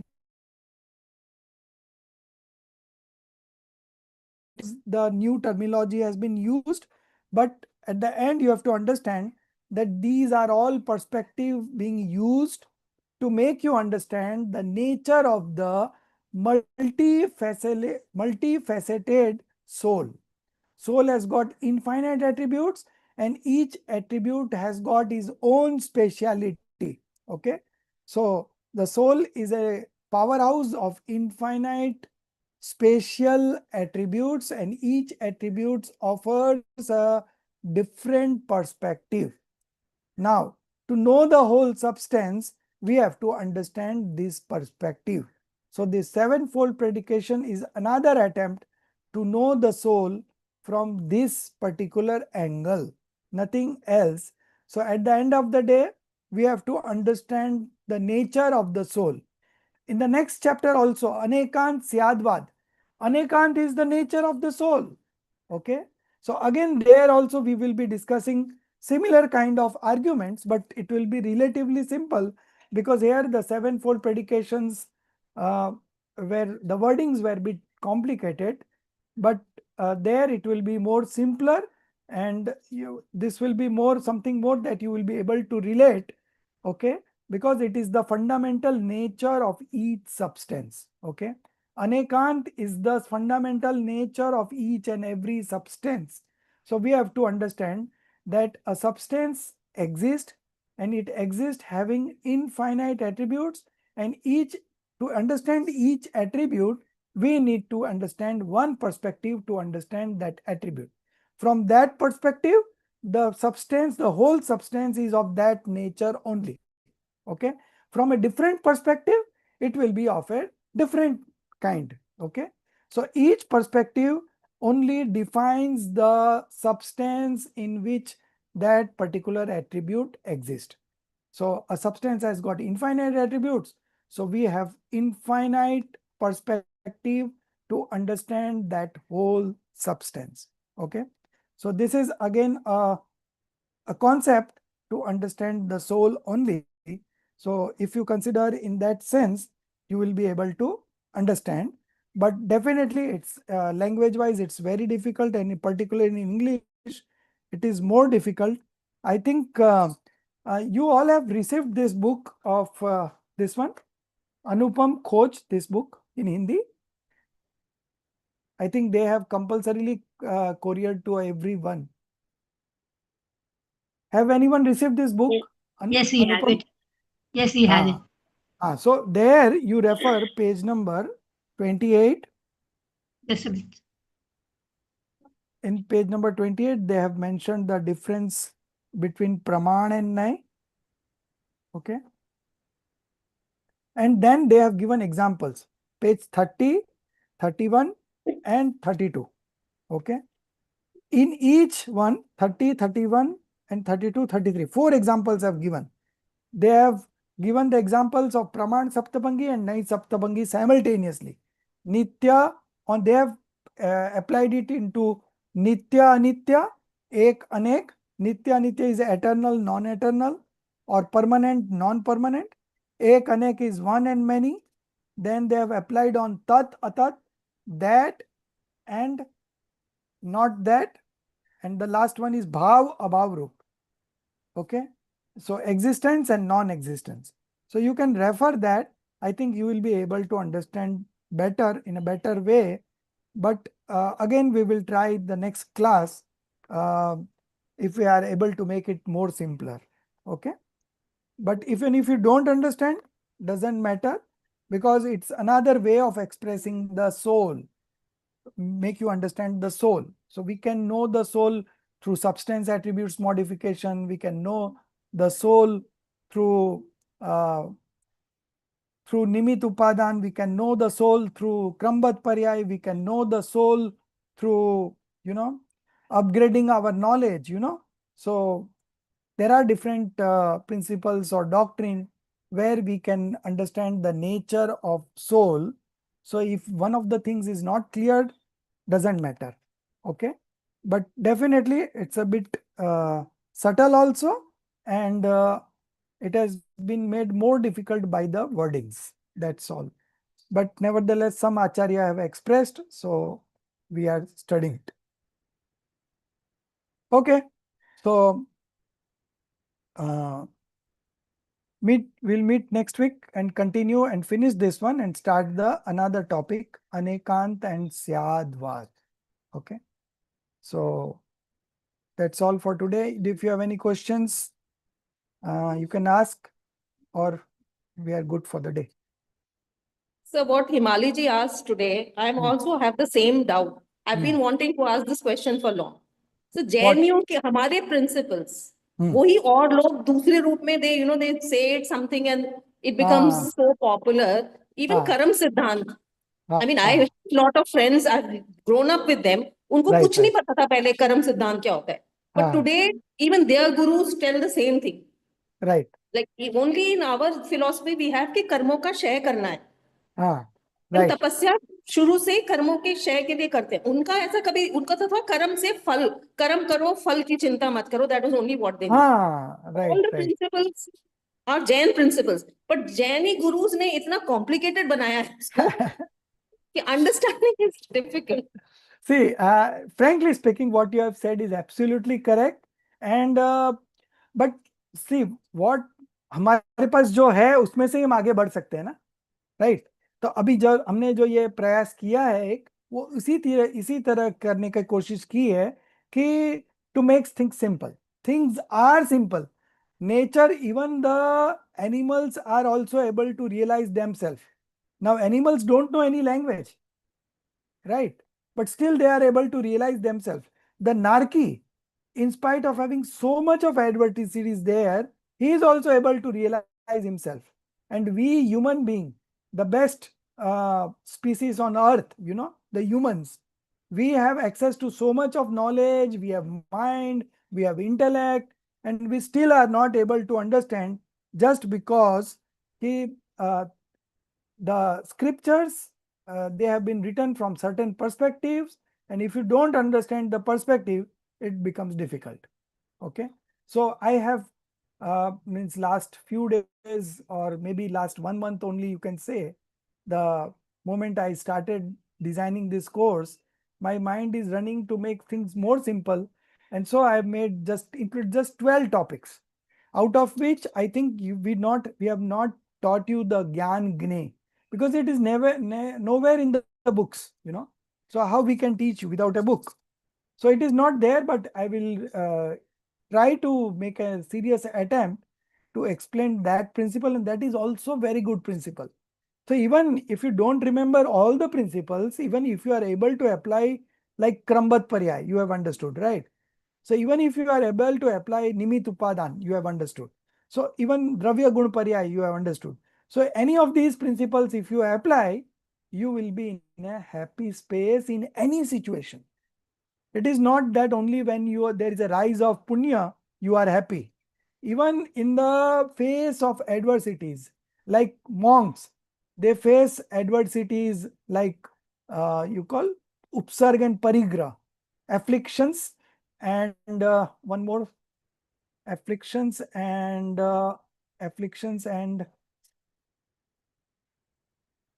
one more word I am not recollecting. One is upsarg and one is parisha. Parisha is self-made and upsarg is because of somebody else. Okay. So in those situations also, the monks are able to remain engrossed in themselves. The five Pandavas, okay, they remain engrossed on self, although on their head hot jewelry was being touched upon, okay, but they remained engrossed in themselves and they manifested omniscience knowledge and got liberated. Now, such is the nature of our soul, that we can realize our soul in any situation. We are independent of these body conditions, these emotions. They are not our real nature. Okay. So, realizing yourself is the easiest thing on earth, but because of this different kind of scriptures and whatever the language they have used, it is a bit difficult. But we will try to make things simple, and hopefully you will be able to understand also. Okay. So with that note, we close. And So, upsarga and nisarg. huh? Nisarg, no? Upsarga and nisarg. No, not Upsarg and Parisha. In Hindi, I know. But in English, I was recalling one is affliction and other is called Is afflictions. it suffering? No, it is not suffering. I know the word, but right now it's not coming to my mind. Hardship? Hardship, right. Hardship. Mhm. They use the word hardship, So, in the face of hardship and afflictions, they are able to remain calm, because soul is independent of all these external things, right? So तपस्या करके, साधना करके आप अपने आत्मा को साध लो, बाहर में कुछ भी बने, you will be in happy space. ठीक है? So Narki can be in happy space in Narak. So why can't we, being a human with access to all these facilities, why we can't experience ourselves? That's the challenge. Okay. And that challenge will only end when you realize yourself. Okay. So this is a challenge for all of us, and we will sincerely make an attempt. Let's see how it works out. Okay. Chalo, all the best. निज निधि निज में बताई, यह अनंत उपकार है, उसके लिए जिन वाणी माँ को वंदना सत बार है, उसके लिए जिन वाणी माँ को वंदना सत बार है।